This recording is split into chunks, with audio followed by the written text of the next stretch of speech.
Olá meus alunos, vamos a mais uma videoaula. Hoje a gente vai falar um pouquinho, na verdade a gente vai continuar falando sobre transmissão de dados. E hoje o tema é modos de transmissão. Então nós temos basicamente três modos de transmissão. São eles simplex, half duplex e full duplex. A gente começa falando sobre simplex, onde a sigla é SX.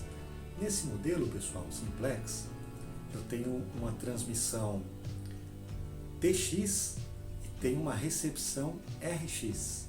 Então eu tenho a figura A, eu vou mostrar para vocês, eu tenho a figura A transmitindo para a figura B. Isso são dispositivos, pessoal. Um dispositivo transmitindo informações de um lado para o outro. Então eu vou ter sempre no simplex o A transmitindo para o B. E isso não muda, vai ser sempre assim, sempre o A transmitindo para o B. Um exemplo, pessoal, da transmissão simplex seria as transmissões por ondas de rádio, TV. Numa rádio, por exemplo, você tem a transmissão somente num sentido, certo? A emissora faz a transmissão, né? O estúdio faz a transmissão e nós recebemos aquele som sem nenhuma interação, e isso não muda. Vai sempre ser transmitido num estúdio, nós vamos ouvir sem interação alguma, vai ser só num sentido. Nós temos o outro modo que é o half duplex. No half duplex eu tenho figura A também, dispositivo A, dispositivo B, só que nesta situação eu tenho ora o A enviando dados, ora o lado B recebendo dados, e depois isso se inverte. Eu tenho o lado B também transmitindo para o lado A. O problema é que nessa transmissão ela não consegue ser simultânea. Eu só tenho ou o A transmitindo para o B ou o B transmitindo para o A. Eu nunca vou ter essa comunicação, falando em half duplex, eu nunca vou ter ela simultânea, ora um, ora outro. Um exemplo disso, pessoal, seria aqueles antigos walkie-talkie, né, que a gente comprava para se comunicar aí entre os irmãos, né?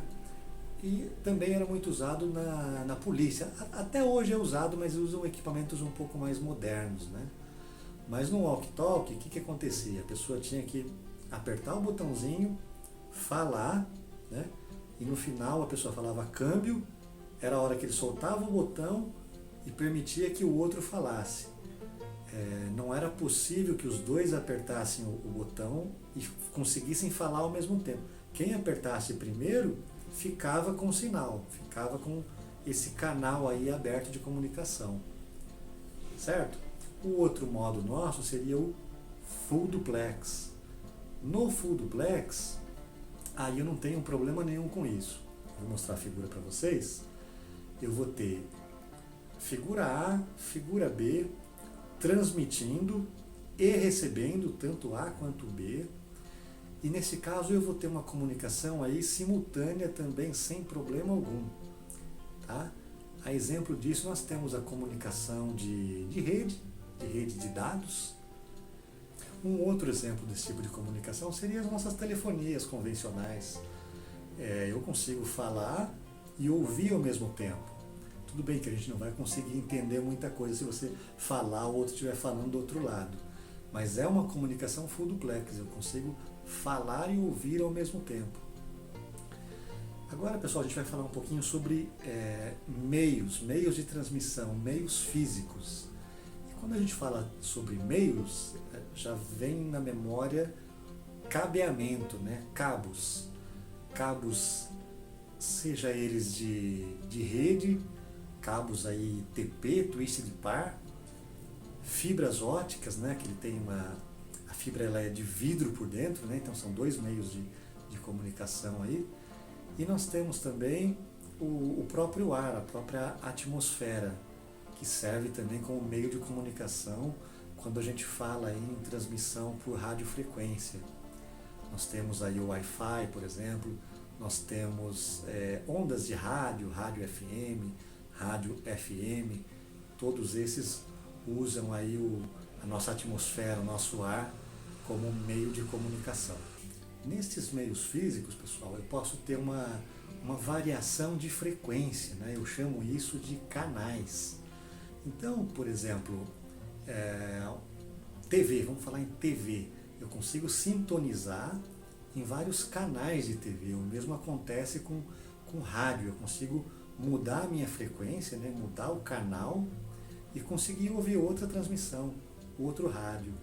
Tá? Isso são chamados de canais. Esses canais eles podem ser tanto unidirecionais quanto bidirecionais. Entra aquela mesma questão. Unidirecional, sentido único, bidirecional nos dois sentidos. Eu consigo transmitir e receber. Então os canais também têm estas características. Um outro exemplo que nós temos de canais seria no Wi-Fi. O Wi-Fi trabalha com frequência 2.4 GHz, né? E hoje a gente já tem uma frequência um pouco mais alta, a 5 GHz. Mas falando em 2.4, que é o nosso padrão, a maioria dos equipamentos nossos Wi-Fi trabalham a 2.4, embora trabalhe nessa frequência, na verdade é uma faixa de frequência, porque eu consigo no meu Wi-Fi, inclusive a gente vem tendo muito problema com isso, né? Porque, por exemplo, aqui no meu prédio, eu tenho muitos roteadores trabalhando a 2.4, porque é o nosso padrão, e acaba interferindo uma frequência na outra, né? Então a gente consegue, até pouca gente sabe disso, mas a gente consegue mudar os canais. Eu consigo configurar para que tenha uma pequena variação de frequência aí do 2.4, né? Então eu tenho aí vários canais para trabalhar que eu consigo colocar num canal para que ele não coincida com outro canal que já está sendo usado. E aí fica conflitando isso, né? Um equipamento de Wi-Fi, um roteador, poluindo o sinal, né? Conflitando com outros sinais. Num prédio, por exemplo, fica tudo muito próximo, né? Os andares são próximos e o raio do Wi-Fi é grande, né? Então eu tenho essa interferência aí, né?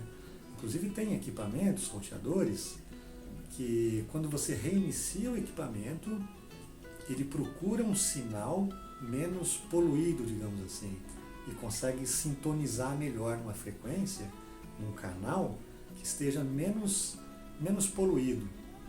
No caso de equipamentos Wi-Fi que não tenham essa funcionalidade automática, como eu disse, de reiniciar, a gente desligar o equipamento, ligar e ele procurar um canal mais tranquilo, você tem como configurar isso manualmente. Entrando no gerenciamento dele, na console de gerenciamento, a gente consegue escolher a melhor frequência, ou pelo menos mudar o canal, né? Você pega, muda o canal e aí você testa se de repente para de cair a conexão ou trabalha de maneira um pouco mais rápida. Numa transmissão de informação, eu posso ter sinais enviados em broadcast, em multicast e em unicast. O que seriam esses três? Quando eu falo em broadcast, é quando eu envio uma informação para todas as pessoas. Quando eu tenho um sinal multicast, é quando eu mando informação para um grupo, tá? Um grupo de dispositivos. E quando eu envio uma comunicação unicast, seria apenas para um dispositivo, um para um, né? Um enviando e o outro recebendo. Para a gente fazer uma analogia aí do que seria isso, um broadcast seria eu falando para uma sala cheia de alunos presenciais, estão todos lá me ouvindo, tá?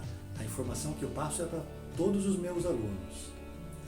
Aí eu resolvo separar os alunos em grupos para algum trabalho, alguma coisa desse tipo, e eu começo a falar para os meus grupos individuais. Os demais estão fazendo outras atividades, eu começo a falar para um grupo de alunos. Tá? Essa comunicação por grupo é chamada de unicast, ou melhor, multicast. Tá? É para um determinado grupo nesse caso, na analogia, de alunos. Já se eu quiser falar com algum aluno individualmente, estou tendo algum problema, chamo o aluno lá na minha mesa, sento com ele, conversa eu e ele, certo? Nessa analogia seria unicast, seria de 1 para 1, tá? Então na transmissão, falando aí já em equipamentos, em dispositivos, seria a mesma coisa. E onde eu tenho muito broadcast são nos ativos de rede, nos antigos hub, nos switches. Eu tenho muito broadcast, muita informação enviada para todos os dispositivos. Inclusive nos equipamentos hub. Hoje em dia é muito difícil de encontrar hub por aí, né? Mas até uns 10 anos atrás a gente usava muito hub. E a gente tinha muita colisão de informação. E isso foi resolvido com a chegada dos switches, né? Então a gente tem uma diferença, a gente chama de domínios de colisão, domínios de broadcast. Mas isso vai ser um tema para uma outra aula nossa. E assim terminamos, pessoal, mais uma videoaula. Espero que tenham gostado e até a próxima.